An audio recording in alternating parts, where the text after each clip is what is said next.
Hi, I'm Kim Neely, and this is the Trauma Informed SLP. This is a podcast where we learn how to promote safety and empowerment to build resiliency in everyone we know, including ourselves. This is video 2 of my Burnout series, where we get into, surprise, surprise, trauma. And before I get into the meat of this particular episode, a little housekeeping stuff really quickly. I filmed this initially as a video, so it was recorded and filmed, and now you're listening to, other than this little track that Editing Kim is putting in, you're listening to the audio that was extracted from what I recorded that day. So because of that, I used sparkle fingers, I think that's from Bring It On, I believe, the cheerleading movie, but kind of adjacent to jazz hands. I did that gesture as sort of a way to diffuse tension when talking about really difficult topics. So if you happen to hear me bust out some sparkle fingers or maybe some jazz hands, I might have just done jazz hands. It's a related gesture, but it is a different gesture, as most theater kids would let you know. That is what I'm talking about at that point, just a way to hopefully diffuse the tension. Also, due to this, please do forgive any other maybe kind of weird visual to audio conversion issues. Like if I say something and you feel like you were missing some sort of important context, it could be due to that. I am still editing myself right now, and my ADHD brain has this way of really ignoring me listening to me when I've edited to a certain point. So if I miss some things, apologies, and please do forgive me.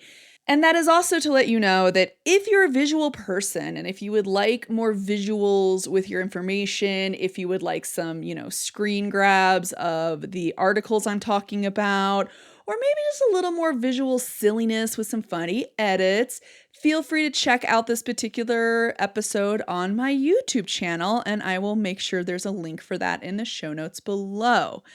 With that all said, I hope you do enjoy the episode. Let's get into it. And sparkle fingers, guys, it's gonna be okay. We're gonna be all right. We can talk about tough stuff. It's okay. Sparkle fingers through it. Yeah. I don't think I have any particular content warnings for this episode per se. I'm not really gonna get into specific personal things that might happen that is trauma. Although I will talk about, I guess, content warning for bullying and gaslighting just as examples. But if at any point you feel like you need to pause, take a breather, take care of you, please take care of you. You do you, okay? I would not be very trauma informed if I did not care about your mental health. On the last video, we discussed burnout and the academic definition essentially of what burnout really is, which the only actual agreed upon characteristic is exhaustion for burnout. And all those other characteristics that also get lumped into that. Cynicism, just general malaise and blah about it. That actually starts to overlap with traumatic stress. So on today's video / episode, if you're listening to this on the podcast, we're going to be going over the relationship or connection essentially that we see in the literature, in the academic literature for burnout and what we call traumatic stress. I'm going to define traumatic stress, do kind of a quick and dirty definition for trauma, just as a way to get us all on the same page. If you want a more in detailed, that's not how we say that. If you want a more detailed explanation of what trauma really is, I recommend going into podcast episodes, old past podcast episodes. I believe the Fight, Flight, Freeze, Oh My episode is the one where I went into a lot of the physiology around trauma, but we're going to do a little touch on the definition. And then I'm going to define what traumatic stress is and primary traumatic stress versus secondary traumatic stress, because that's something we're going to get into next video probably, because this video is probably going to be long enough that I'll probably have to kick that over into the next video. Let's get going. Let's just get in. Let's just do this. Let's do this thing. Sparkle fingers. Don't be too scared. It's going to be okay. So what do I mean when I say trauma? When we're talking about trauma, traumatic stress, someone who has experienced trauma, someone with trauma, Trauma, trauma, trauma. Okay. It's everywhere. Everybody talks about it. And the meaning has definitely gotten distilled colloquially as people use it to describe things that maybe aren't really truly trauma in the like clinical sense. So trauma is a neurophysiological response to an adverse event or multiple events that sends a person or a group of people into survival mode. So fight, flight, and or freeze responses. What happens in the moment of this event is the resources these people have or the person has to cope with it becomes really overwhelmed. And that overwhelm ends up leading to these long-lasting adverse effects, including chronic feelings of fear, feeling vulnerable, feeling helpless. And at the core of it for me, the biggest thing I think of with trauma is that it has created a physiological response in the person. And it's a weird term to define because it's always retroactively defined by how the person responded, how their body and brain responded to a past event. So two people could go through the same event. One could develop trauma, one might not. The one who developed trauma, we would know they developed trauma because they've had this huge physiological shift that's essentially resulted in their sympathetic system, their fight, flight, freeze system, that gets overactivated and hangs on for a lot longer than their parasympathetic, the rest and digest system. So their body is just constantly going into survival modes and staying there a lot longer. And when you do that, the thing about being in a survival mode is it makes the midbrain, your midbrain emotional centers, particularly your amygdala, it kind of does a new phone who dis or like a Mariah Carey, I don't know her, to your anterior cingulate cortex, your higher order thinking. So you're still conscious, you're still able to process up here, but this part of the brain isn't getting as much information and it's not really in control of what the body is doing, because there's a disconnect between essentially that amygdala area of our midbrain and that upper, higher level of thought, that prefrontal cortex reasoning area. So that's the main thing to think about when you think of trauma, because it's very hard sometimes to realize that you've had a traumatic experience because it's retroactively defined and because it really only gets defined when somebody notices they're starting to have these long-lasting adverse effects. So traumatic stress, what I call traumatic stress, what you might hear me call a trauma response, is essentially what I'm saying is using a very broad term for if you've had this physiological shift due to anything that happened in the past or multiple events that's happened in the past, but maybe it doesn't fully meet the 10 different or so criteria you need to meet the DSM-5 definition of post-traumatic stress disorder. Essentially, you can still have some level of traumatic stress related to something, even if you're not full on having clinical PTSD, right? It just means the impacts of that, whatever that past event was, whatever the trauma event was, the impacts were enough to create these long-lasting effects and to create this physiological shift. And I will say traumatic stress can have a lot of overlap with things like grief and grieving the loss of a loved one, the loss of a relationship, loss of a career or job, major shifts in our life, things like that. It can overlap a lot, right?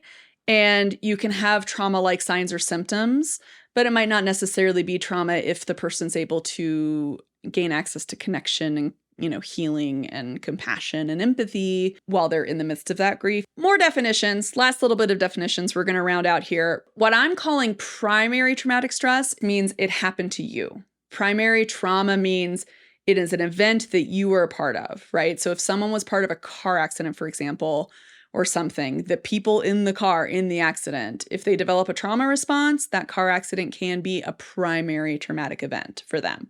They're having a primary traumatic stress response from that car accident, okay? And the physiological shift from that event occurs and the event happened directly to you. So secondary traumatic stress, STS, I might call it STS, but secondary traumatic stress is the same thing that in the research literature people call compassion fatigue, people call it trauma exposure response, people call it vicarious trauma. But secondary traumatic stress, as far as I can tell, it seems to be the landed upon terminology in most current literature that I could find on this. And that essentially means you are experiencing the same physiological shift of a trauma event happening to you. You're experiencing the long-lasting adverse effects, the feelings of fear, vulnerability, helplessness, all that stuff. You're feeling all that, and you're having this physiological shift, but it's in response to an event that happened to someone else or to other people, or maybe something you witnessed but were not directly part of. Okay. So it's essentially being exposed. That's why people call it trauma exposure response sometimes. It means you are exposed to other people's trauma, and you might develop a traumatic response in relation to that as well. And the reason I wanted to define secondary traumatic stress for you guys on this particular episode is because there are studies that have been done that have found a lot of overlap between burnout and secondary traumatic stress, particularly in healthcare professions and educational professions, in terms of where my literature came from. That Sislak et al. Meta-analysis from the last episode, the 2014 meta-analysis, they discovered that the association, the connection between secondary traumatic stress and job burnout is really high. Then other folks have taken out the mantle. This Shoji et al., I believe is how you say their name, 2015. They did a longitudinal study where they found they were kind of trying to figure out which came first, whether it was burnout or secondary traumatic stress in people in caregiving professions like medicine and healthcare and education, right? And they found that the burnout leads to an increased risk of developing the traumatic stress. So if you hit that point of exhaustion, right, you're at an increased risk of developing traumatic stress related to traumas you see at your job, that you're exposed to at your job, which kind of makes sense because the more exhausted you are, the less you're probably going to be able to keep up with coping mechanisms and strategies that help you stay more resilient against developing that trauma, right? The other thing I'm going to bring into this video, and this is just me, this is my hypothesis, okay? My hypothesis, guys. I think it's fair to say that if secondary traumatic stress is essentially the same physiological response as primary traumatic stress, and burnout and chronic exhaustion from burnout, that exhaustion piece of burnout, puts you at a higher risk of developing traumatic stress, secondary traumatic stress, I think it's a fair hypothesis, essentially, to say that the correlation likely extends to primary traumatic stress as well, right? Regardless of whether it's primary, secondary, the more exhausted you are at your job, the higher your chance of developing some level of trauma response. I think it's fair. Hopefully you agree with me. If not, leave me a comment. And I'm going to put it out there as a hypothesis because, quite frankly, not very many people study workplace mistreatment as being potentially traumatic to employees. But that's what we're talking about today, essentially.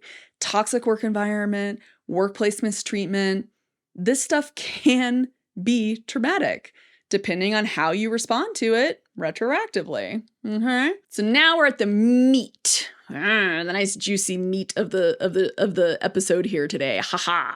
Why am I doing this with my hands? I don't know. I'm doing like weird claw things on the side of my face. Okay. In thinking of how to structure this with primary traumas at work, I am actually going to start higher up and funnel down, which is kind of how my brain works in general. I tend to start big picture and funnel down to how it relates to other things. So what that means is I'm going to start with kind of organizational systemic things that might lead to primary traumatic stress for the broader workplace at where you are. And then we're going to look at the interpersonal things, the one-on-one relationships that could potentially lead to some level of traumatic stress, or maybe even just a re-traumatization. For the primary traumas from systemic organizational things, the two things I'm really going to talk about, it's two things. One's kind of it's kind of like three things kind of, but one relates really heavily to the first, so I don't know.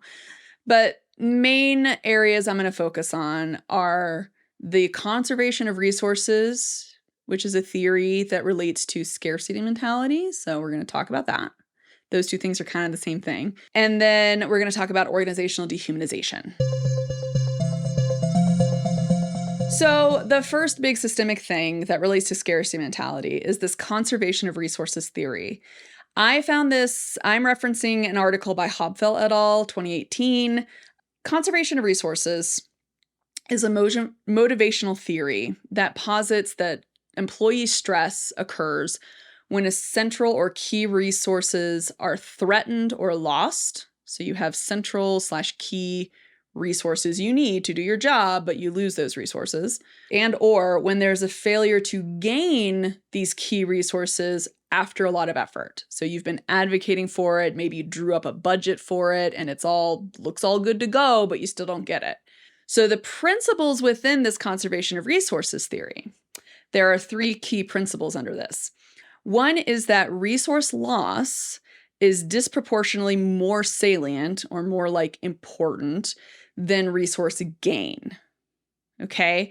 So essentially, if an organization or a workplace constantly takes things away from people, the employees are going to end up being more and more stressed out, and they're going to remember that those resources were taken away.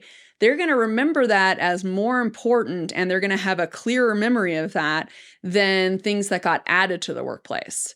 So if you take away a central resource, but then you add like a pizza party, not as salient. The resource loss is more important in that case, if that makes sense, right? The second principle is that people have to invest resources in order to protect against resource loss or to recover from losses and also to gain resources, okay? So essentially, you've got to spend resources to get more resources, okay? Like, I don't know, call me crazy, employers in the United States, but maybe you got to pay people livable wages in order to have employees who actually want to work for you. Just a thought. The third principle is when resource loss is really high, the resource gains actually increase in value. So it kind of seems contradictory to the first one, but remember, this is when resource loss is high. So let's say the company has constantly lost a bunch of resources, taken away all these different resources, but then you get like one win, right? One thing you were advocating for comes through and you actually gain that resource. Now that resource has increased in value because it's like you worked so hard to get it, but also like you have all these losses and you got this one thing. So if we take this conservation of resources and we bring it back to that discussion about burnout that Maslach and Leader 2016, like in our last episode, they found that cynicism aspect of burnout, is more linked to job environment in terms of poor quality of social relationships at work and the lack of critical resources. So that cynicism piece sounds like it might relate a little bit to this conservation of resources theory. If there's a lack of critical resources, the cynicism's going to go up. And as Sislak et al. Found, cynicism is actually much more highly correlated with traumatic stress than burnout. Interesting. This basically gets into the danger of scarcity. So if there's a scarcity of critical resources, then there's this pattern that tends to happen. You end up with a decrease in resources, which increases the stress for everybody. All the expenses people need, all the time people need, all the energy they need to put in to cope with that loss gets increased, right? Everybody feels a lot more stressed out, which leads to decreased resources across the board, quite frankly, because like people run out of energy to constantly cope, right? Then you have fewer resources left to cope with the ongoing exposure to any kind of indirect trauma or any kind of unexpected stress. And then professionals end up being more at risk to develop the traumatic stress. So this ends up creating this huge spiral of like this chronic increasing stress, decreasing resources, increasing stress, decreasing resources all the time. And that downward spiral puts the entire organization into survival mode, essentially, some kind of fight, flight, freeze response, okay? Everybody's working within this like survival mode mentality of we have got to protect the resources we have and we've got to not give up the ones we have and we need more, but we can't get more. So everybody hoard all the resources, right? And then the spiral keeps getting worse because the loss spirals lead to increased burnout, which leads to increased risk of traumatic stress from the staff members. And then the staff members, a lot of them end up leaving. So you end up with high staff turnover. And then you have a loss of that resource of employees, right? And the issue with this, when you're in this downward spiral where it's like constant scarcity, you got to hoard your resources, we're not going to survive without them, right? everybody's going to get into survival mode, which means no one's really cooperating very much with each other. You know what I mean? It's going to leak into the entire culture of that workplace. The whole culture is going to become this fairly toxic, like, this is Sparta stuff where it's like, no, you can't have a pencil because I only have these 5 pencils to get through the rest of my year and nobody touch my pencils. You know what I mean? And that pencil example I just said, that is called service rationing. Okay. So staff end up developing this service rationing idea where it's like, I can't help in all these ways, right? I only have this many resources and this much energy to help. So I'm going to ration it out really slowly as a slow trickle throughout the year because I can't give it all up at once because then I'm out of it. I don't have any more left, right? Staff develop that mentality as a way to bridge this disconnect of their ideal of how they would really like to work, but then compared to the reality of how they have to work, right? When they have all these obstacles they have to navigate throughout their day, it becomes an essential coping mechanism. So when you think of like school teachers who have to spend their incredibly meager salaries on their own supplies for classrooms, the teacher might have this amazing idea for this amazing activity that's going to be so awesome. And like most of their students are just going to love it and they're going to learn so much. But it turns out that activity requires all these extra resources or extra, materials. And it's like, where do I get those materials? Maybe they go to other teachers to ask if they could borrow those materials. But then those teachers are like, no, you can't borrow those. Those are all I have for the year. That's it, right? So you get into that where it's like these teachers want to be so giving of their students, but because they can't go out and buy all the materials because they don't get paid enough to do it, they don't have that resource, they don't have the financial resource to do that. And then they have this mentality of like, here's what I want to be doing for my students, but here's what I can do. I have to settle for something not quite ideal. And then I have to ration out what I can do, essentially, what can be done, right? The danger of the scarcity is that it really often leads to people doing some kind of unintentional harm toward other people. So I'm going to read this quote from this book by Vandernoot, Lipsky, and Berg from 2009. I'll put it up on the screen for you, but Trauma Stewardship is its title. And they say the danger of scarcity is that most people are not stealing office supplies or embezzling money. Instead, they may be unknowingly abusing their power in their client interactions or developing policies that are not mindful and consistent with the values of the organization, or competing with other organizations instead of collaborating. Now, the example they gave in this book, I love this example. I've included it in my talks before, and I'm going to include it here because I think it's one of the best, most salient examples of this. There was an example of I believe it was like a politician or somebody kind of high up in national, like, nonprofit world and domestic violence shelters. They were visiting a domestic violence shelter for women and children. And this person was kind of a high up renowned person visiting. And when they went there, this leader overheard one of the advocates, one of the like staff members at the shelter, preventing a child from taking a banana from the kitchen counter because they had this big stack of bananas. They were putting it out for meals or whatever. And this kid wanted to go and grab a banana. And that advocate said, oh no, I'm sorry, but the bananas are not for children. For the kid's perspective, there's a giant pile of bananas. Bananas don't cost a whole lot. Maybe that kid was really hungry at that point, but then that kid gets told, you can't have the banana. So now the kid is going through these emotions around that rejection, and they have to be hungry and that they might feel they kind of did something wrong. That child now doesn't feel that safe and secure here, right? They don't feel that they have access to necessary resources like food at the shelter when they want it, right?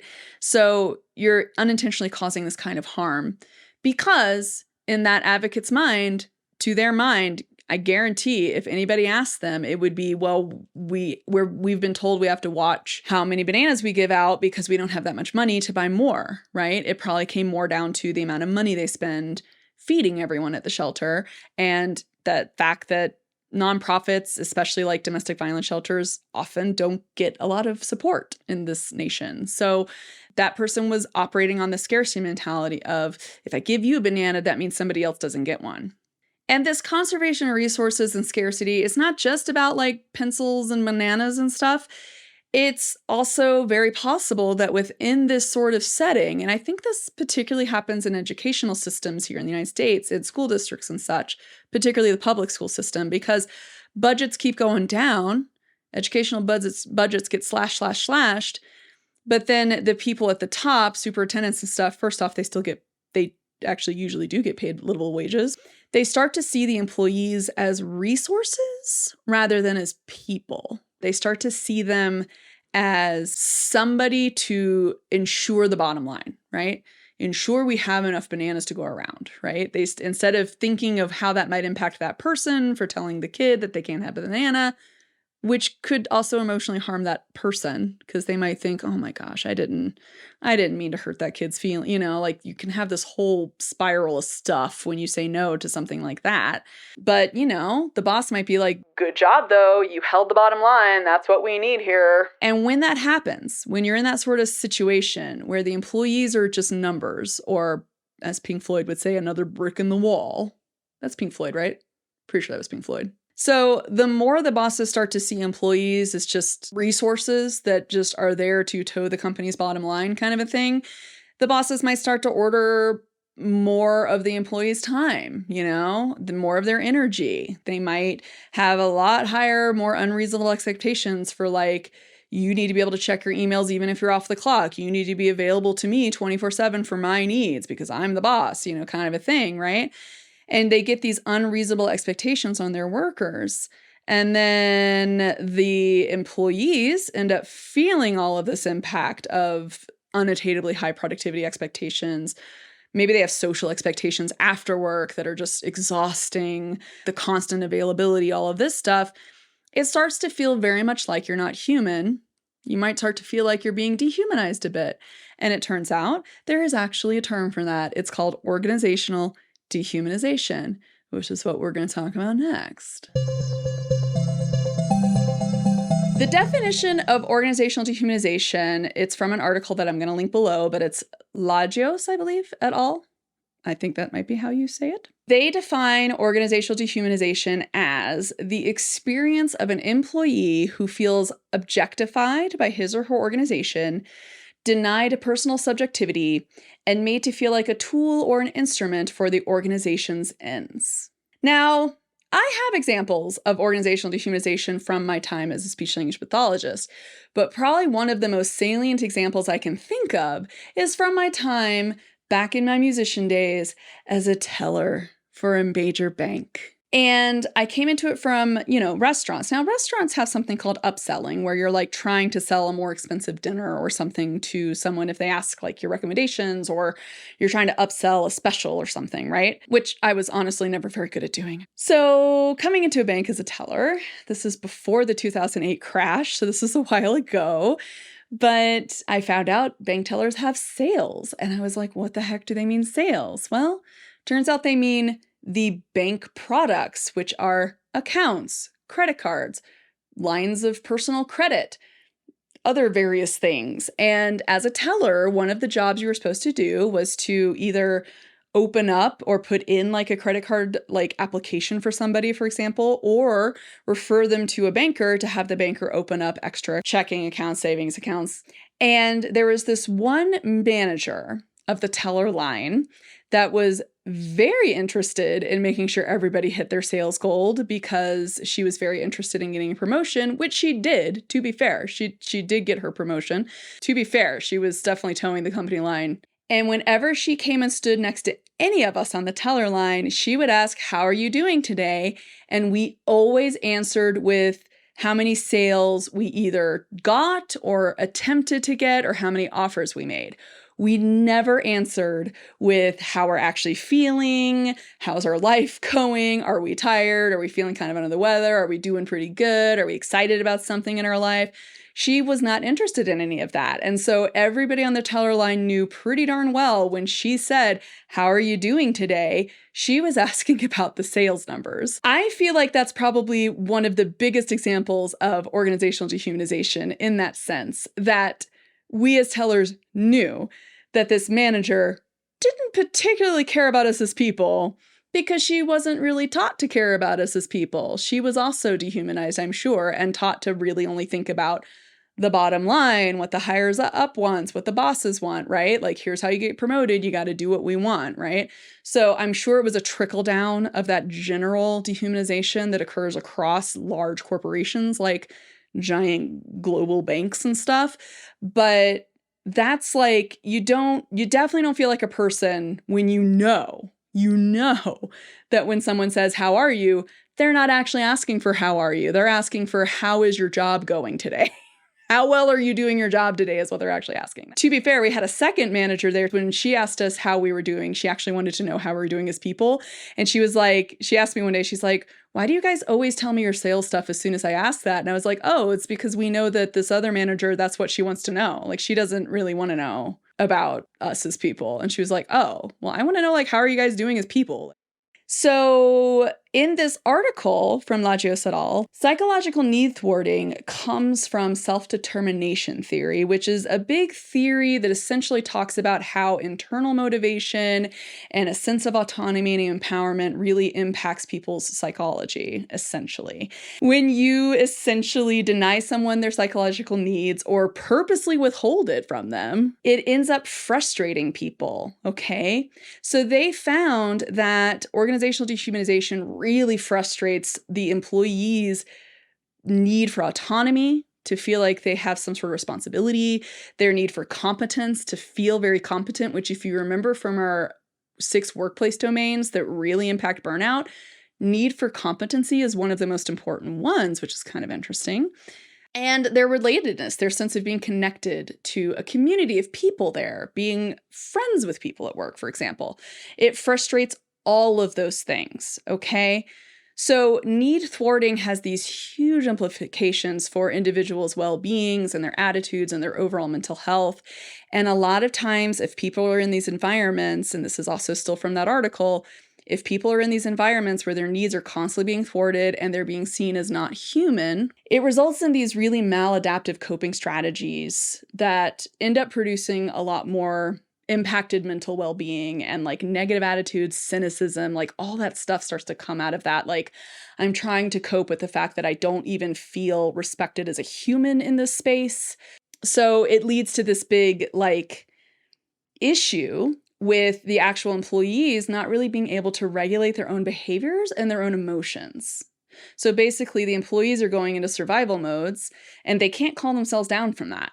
So they're just fighting or checking out, freezing, peacing out mentally of all the stuff. Or maybe they're avoiding things. They're in extreme flight and they're just constantly avoiding whatever they possibly can, right? So that can lead to this unintentional mistreatment of others because you're trying to protect your own psychological well-being so much that it's to the detriment of others. Like, you're not really paying attention to what's going on with other people and how your behaviors might be impacting other people.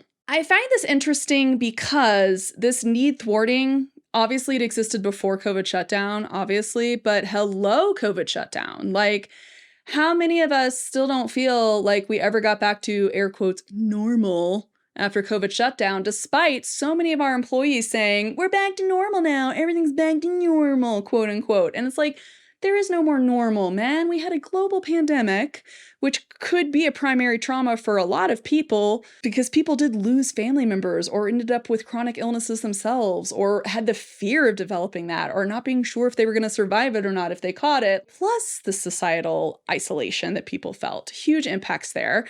And then what I experienced, especially in my school district, and I think a lot of people did, and some school districts might have handled this a lot better, but it was basically all we got for our psychological needs around the shutdown, and everything we had to kind of like just sort of give a try at during shutdown was, woo, good thing we made it through that tough year. Now we're back to normal. Good job, guys. We survived. Done. Moving on. Like, nobody addressed it. Nobody addressed the impact of being isolated, how people felt about the whole thing. Nobody addressed the psychological difficulty and the struggle of going through that, the emotional difficulties and struggles. It's like, yeah, you didn't address any of the needs people had in order to reconnect with each other after going through something like that. And then it's like, surprise, surprise, everybody struggles to reconnect. Everybody's in more of a survival mode and fighting and more cynical and more negative than they ever have been because it's almost like they went through this huge, major potential trauma for a lot of people and then were explicitly treated like they should just forget it and move on, which is essentially the main coping mechanism our society teaches us, but is not a healthy one and is not one that really works, especially when you're talking about a system that was already essentially broken and then we had shut down on top of it. So if the brokenness didn't break the camel's back before, the camel's back is well and broken now, because shutdown definitely just obliterated it, okay? And the need for confidence, the need to feel competent at your work is the most salient of the negative impacts of organizational dehumanization. So essentially feeling like you're not seen as competent, you're not treated as competent, that impacts people the most in a negative way. And it might be due, the authors here speculated, it might be due for the fact that competence does play a really major role in terms of like getting promotions, getting raises, getting positive work review, performance reviews, right? Like having your opinion respected by your bosses or your colleagues. Like it makes sense that competence would be considered very important. So the net effect of all these different systemic issues is essentially a very toxic work environment, or at least how the work environment might end up being very toxic from this kind of top-down perspective, right? From the very tippy top of the organization and how it trickles down and sort of saturates everything, right? Because this cycle of conservation of resources / scarcity just sort of throws everybody into survival mode so often, and then people just end up being kind of out for themselves, right? And there's a lot of infighting probably happening. It's very likely because everybody's in some sort of fight or flight mode. And despite most people maybe not really wanting to be the kind of person who's constantly fighting or who feels really petty, you might end up that way anyway, just by being in survival mode all the time.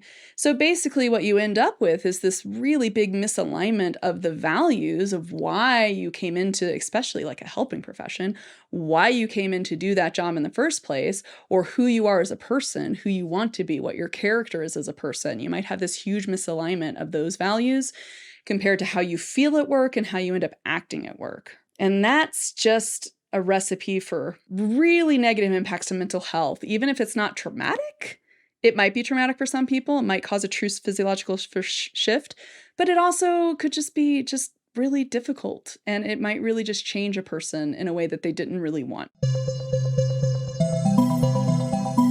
Now, that's not to say that a work environment couldn't be toxic from the bottom up. You can definitely have situations where an individual has perhaps personality traits, characteristics, maybe a personality disorder, who knows? They have something about them that can be very toxic. And if you're a target of that person, it can definitely create an incredibly toxic environment for you. It's kind of that bottom up, there's an individual sort of treating you like crap, so you sort of feel like crap most of the time. And that absolutely can happen. So let's talk about that. These are primary traumas from interpersonal relationships, that one-on-one stuff. Now, there are a lot of things that can go wrong with interpersonal relationships at work, okay? But I'm mainly going to focus on two primary topics where you see this talked about a lot online, which is bullying in the workplace, which I'm going to consider essentially where like implicit bias, microaggressions, internalized ableism, all that lovely stuff. It kind of goes for quality time, kind of all gets dumped into that workplace bullying thing. And then also workplace gaslighting, because we definitely can be gaslit at work. And I think what makes things particularly pernicious about these interpersonal things in the workplace is usually in the workplace there is some kind of power differential that's like an overt power differential, right? Versus like a lot of times mistreatment in interpersonal relationships, like whether it be friendship or romantic or child and parent, there is a power differential for sure. That's how the mistreatment is created essentially, is by creating the sense of some kind of power differential, or there actually being an overt power differential in terms of I'm bigger than you, therefore you do what I say kind of a thing. But in the workplace, I think it's also this really overt, like this could be your boss, your supervisor, your manager. It could be someone who they're a colleague and they're a peer, but they're besties with the manager. So they actually do have more power over you because they've been there longer and they're best friends. And You know what I mean? And like, who can you really go to for help if the bestie of the manager is mistreating you? That's what I want everyone to think about when they're thinking about these potential areas for primary traumas in the workplace. When it comes to one-on-one interpersonal relationships, is that power differential that might exist and very likely does exist. So bullying involves repeated exposure to aggression in the form of verbal hostility, teasing, badgering, and social exclusion. And it happens over and over and over again, right? Now, I found a workplace bullying survey. I don't know how incredibly accurate it is, but they found that in 2021, 30% of Americans suffered abusive conduct at work, with another 19% on top of that having witnessed it. 49% of people are affected by it, and 66% are aware that the workplace bullying does happen. They found that bullying occurred most often during remote work in the form of virtual meetings rather than email, which makes sense. A lot of times bullies do not put their bullying message in writing. They don't want it in writing. They don't want a paper trail. They want to just say it, right? And of those bullied, 52% are non-management employees, which is the power differential there, and 40% are managers. I don't know if that stat for the managers means those managers are being bullied by their other managers. It could be middle management, right? So they might still be being bullied by someone above them with more power differential. That's also possible. And women actually tend to bully women at twice the rate that the women bully men in the workplace. And I'm assuming they mean cis women and men, but I don't think the survey actually really clarify that. So maybe it's just whoever identifies as women versus men. But it's not too surprising, right? I feel like by a certain age in the United States, if you have moved jobs, maybe 5 times, you probably have seen some instance of workplace bullying, or even if you've just been at the same job for many years, at some point, probably someone was bullying somebody in that workspace, Unfortunately, it does seem, at least to me, anecdotally, to be that prevalent, right? So what does it mean if you're being bullied in the workplace? Well, some of the examples of being bullied in the workplace is you might receive extremely harsh criticism in front of the other employees. So somebody like corrects you or uses you at a bad example of what not to do in front of other employees. That never feels good. People might start withholding vital job-related information. So they might refuse to answer questions if you're asking. They might refuse to assist you when you ask. These all kind of diminish that sense of psychological safety. But essentially, you might be going and being like, when is that meeting? Or are we having that meeting? And the people might not even tell you. We're not even going to tell them we have that meeting happening. And then you might get in trouble for the meeting happening, but you were never told it was happening. Another example would be routinely making unfavorable or unreasonable assignments. So basically being set up to fail. So your bully might hand you some sort of assignment that's impossible to do in the deadline they gave you, and you just have to make it work. That's also bullying. They might deliberately exclude you from the meetings, for example, explicitly saying they're not invited to this particular meeting because we're talking about something. I'm gonna have to talk to them later individually about it or something, And there also just might be the nonverbal behaviors of eye rolling or snickering or finger pointing, staring at the person, kind of giving you that feeling like everybody's talking about you behind your back, like that party with the girls in the solo cup meme. So none of that's great. None of that's great, right? And if you're going throughout the workplace, I think what's so pernicious about it in the workplace, at least from my experience as someone socialized female, agender, remember, so I don't really identify female, but I've been socialized female, and being especially in a female dominant field like speech language pathology, I feel like this workplace bullying stuff, it was like a shock to me when I actually experienced it, because it's I thought coming into a highly educated profession, right, that there's an expectation of professional behavior. And so workplace bullying, I think, becomes really tricky because in some environments, it can be just as immature as middle school, gossiping and stuff, right? And can be just as dramatic. But in other ways, it can be really implicit and insidious and really kind of hidden and tucked under some really passive aggressive comments, for example. And my brain doesn't pick up on those things. So for all I know, somebody could have just been ticked at me for months until I actually pick up on it. And then I'm like, oh, well, now that relationship's already probably ruined because they thought I just didn't care. And it's I didn't know they were upset with me because they were passive aggressive and I did not pick up on it, So That stuff can happen a lot. And I think it becomes a real issue if you're socialized female, especially in the United States, because a lot of times when you're socialized female, growing up as like a kid into a young adult, I think a lot of us are kind of taught to be the placaters, to be the ones that are people pleasing, right? And so if you don't do that successfully, you feel like you're a failure, right? If somebody's actually upset with you and actually bullying you, you feel like you're kind of the failure. You feel like you're at fault for it somehow.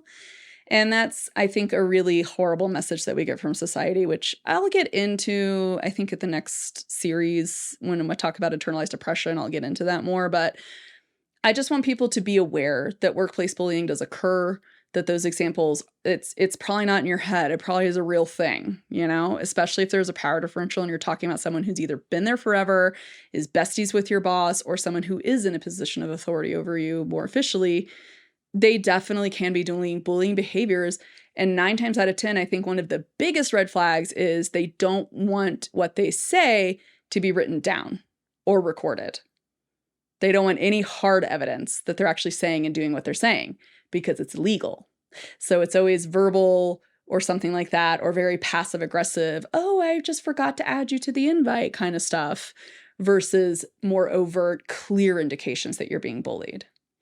I will also say the other funny thing about workplace bullying is I personally bumped the microphone bump number 3. Pew, pew, pew. Okay. The other thing that I think is interesting about workplace bullying is this stuff I think happens a lot in fields with the bigger the power differential, the more likely you're going to encounter stuff like this. So like in academia and research, it's a known issue that you can be bullied by your primary your mentor, basically, the person you're working under. You can be well and good and bullied and gaslit, which I'm going to get into next, by them. And then, you know, whether you finish or not is kind of up to you, but like you have to dance around, why did you leave? You have to dance around, why didn't you finish that degree? Why didn't you finish that research? You kind of have to dance around the answer because you're not supposed to say workplace bullying and gaslighting. And people do tend to talk about it, but only after they've left that field. So then people within that field still aren't hearing it, right? They still don't know that that's actually what happened. Does that make sense? The other place you hear about a lot is in performance. Performance is another area where there's a huge power differential between the people who have the money, the producers and executive producers in the studios putting out the stuff and casting people, and the little up-and-comer people with their little like resume and their little headshots, right? Like there's a huge power differential there. So like the bullying can be very big in those, and very overt, and very like way beyond bullying, straight up into horrific abuse, because the power differentials are so big that the victims truly feel like if they say anything about it, their career is ruined. So I'm just putting that out there just so you know. If you ever feel like you're in that position, whether you're a performer or want to be a performer, or if you want to go into graduate school, or if you are a graduate student working in a lab, working in a research profession where your mentor or maybe someone else in the lab is really mistreating you, you're not crazy, and seek some mental health help for sure. That's true for anybody who's been gaslit or anything. So workplace gaslighting. We hear about gaslighting a lot. This is another term that the meaning's kind of been diffused and sometimes is not even used correctly anymore these days by people online. But gaslighting is when someone psychologically manipulates another person, and they do it over a long enough period of time that you as the victim, you start to doubt your own perception of events and your own sense of reality.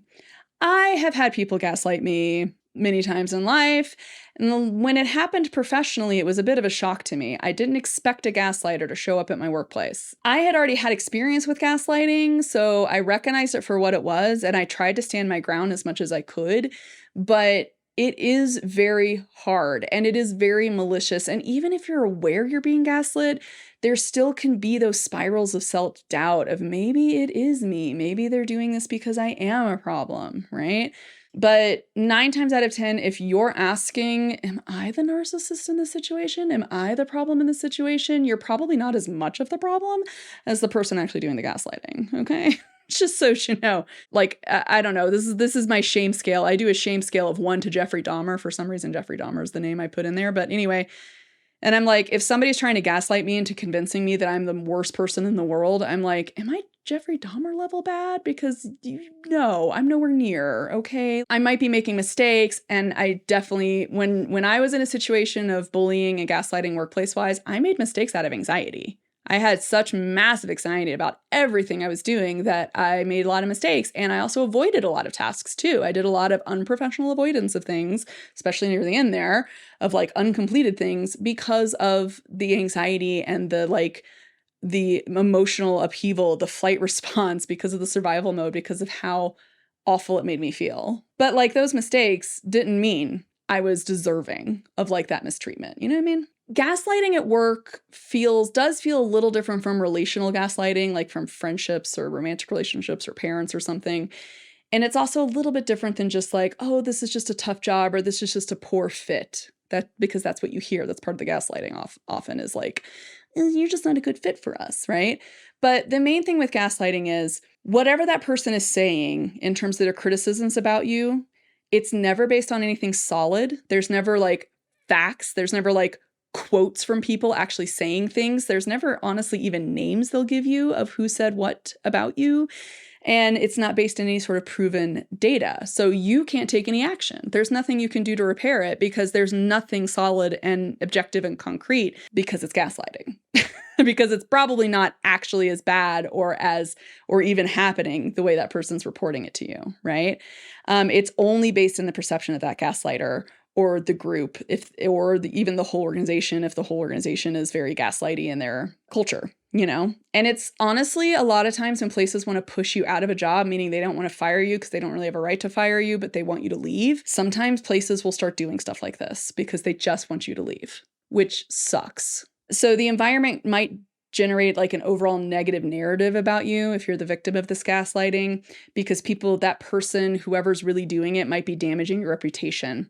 They might just kind of pick at your reputation with other people within the organization. So if somebody's like, oh, I think they're really great and really competent and really cool, they might be like, well, maybe, yeah, of course on some things, but then on these other things, right? They might do other things to like plant little seeds of doubt in people's mind.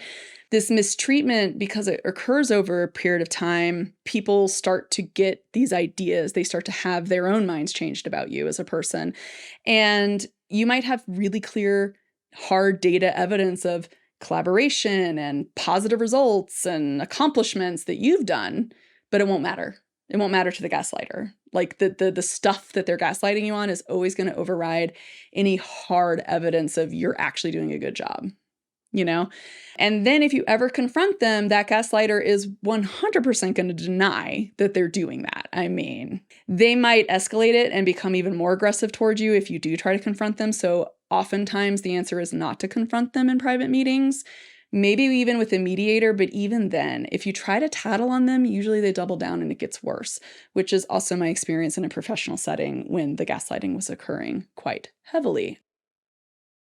If you're in the kind of position in an organization where they're actually going to protect you against this kind of gaslighting, it's like if you own your company, if you're somebody out there who owns something or is in a really high level position to make organizational changes, what you got to do for these people who might be gaslit, these red flags, you have to protect the whistleblowers.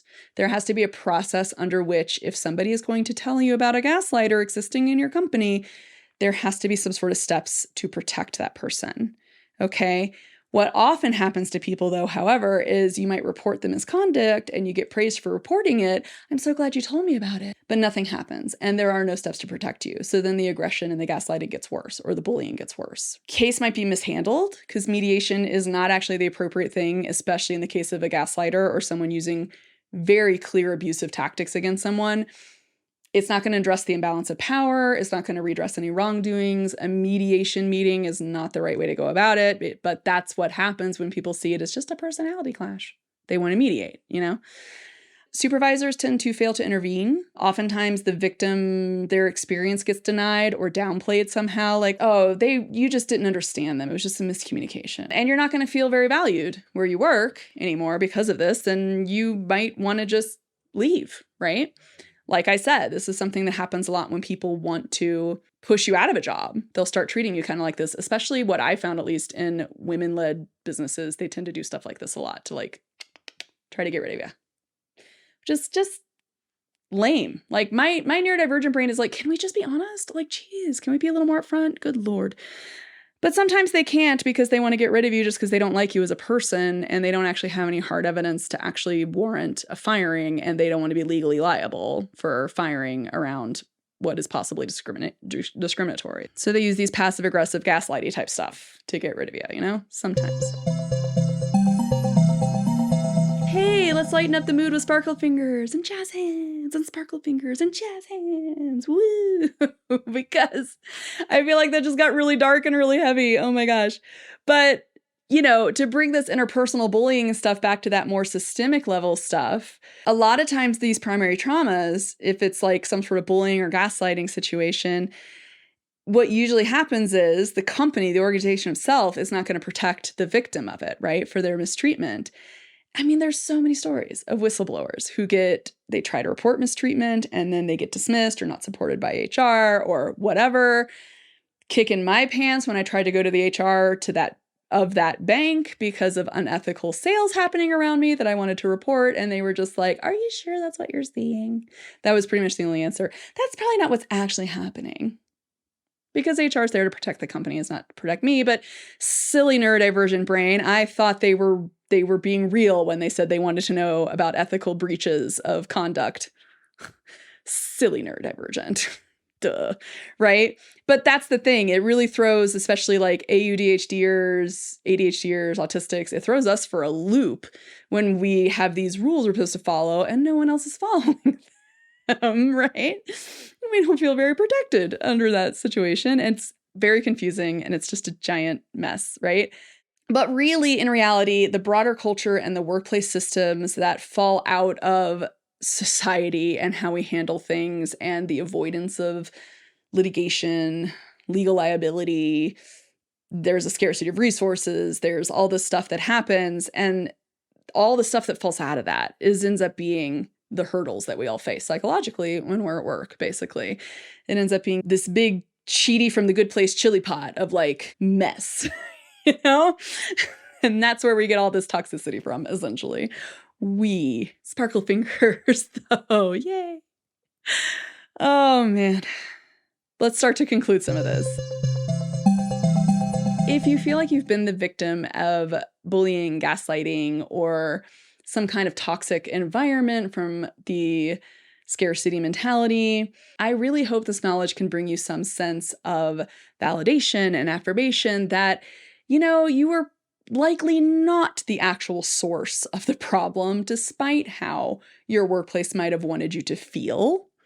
You are not a failure if these things actually affect you. You are human. It is only human for you to be affected by these very negative things because they have real, true consequences when it comes to our sense of psychological and emotional safety, never mind even physical safety, because I'm sure at work there are people who face harassment and stuff that threatens that. But our sense of safety is an incredibly critical part of how our brains function and how we can feel safe and competent enough to problem solve and reason and access our higher brain power. But if we don't feel very safe, we can't access that stuff. We can't work the way we want to work. We can't uphold the values we want to have. We can't display the personal characteristics that we want to display because sometimes the environment we're in just prevents it. This might be a really bad metaphor for that, but you could get dressed up, looking gorgeous, ready to go to the Grammys, but if somebody dumps a giant pile of dark mud all over you, no one's going to know you're so beautiful underneath all that, right? So like, workplace environments can kind of be like that when it comes to potential for primary traumas, potential for burnout, this kind of stuff. It can be that like you are still you. You just might be covered under a pile of mud, if that makes sense. So I encourage you, if any of this rang true with you, if you feel like any of this stuff might have happened to you and you still continue to doubt yourself or you still feel some sort of shame around it, I do encourage you to seek some professional mental health help with unpacking some of that. Because the biggest thing that we do in our society here in the United States, because it's a very individualistic society, we're very focused on the individual. One of the main things that really toxic workplaces want to do, and honestly society at large wants to do, is to try to convince you, the individual, that you are at fault for what actually happened. when actually it's much larger, systemic, broad societal issues that are actually at fault. It's that sort of kind of more abstract, the whole society at large. The messaging they're sending is actually the biggest issue. When they try to convince you that you're the one at fault for it, it's just another way for them to set you up to fail, right? Because you're never gonna be good enough or work hard enough as an individual person to actually repair a systemic issue. I'm gonna say it again for the folks in the back, okay? As an individual human, you can never be good enough, smart enough, or work hard enough to repair what is a toxic, systemic problem, okay? We don't have that kind of power, right? I can stand in 1 inch of running water, but if you dump me in a river, I'm going to get swept downstream, right? The system is the river, okay? There's only so much you could do in the face of all of that, right? So that is all to say that I hope this information is helpful. If you have the energy to advocate for changes, do so. But if you don't, just do what you can to take care of yourself. And ultimately, what I really hope, big picture wise, from this you take is to treat yourself with a lot more compassion and empathy, because you're just one person working in a world that is just a bit of a mess. And like I said on my trailer, I just hope you feel a little less like crap when you hear that, yeah, it's likely the system that actually failed you. Next up, we're going to talk about secondary traumatic stress, which is very important, especially I think in particular for educational staff members, faculty in the education system, especially in the United States, and healthcare workers in general. It'll be good stuff for all of that. In the meantime, be kind to yourself, speak kindly to yourself, try out the scale of 1 to Jeffrey Dahmer, because you'll probably always be hovering around the 1. And yeah, I will see you, or at least your comments and stuff, next time. Bye, guys.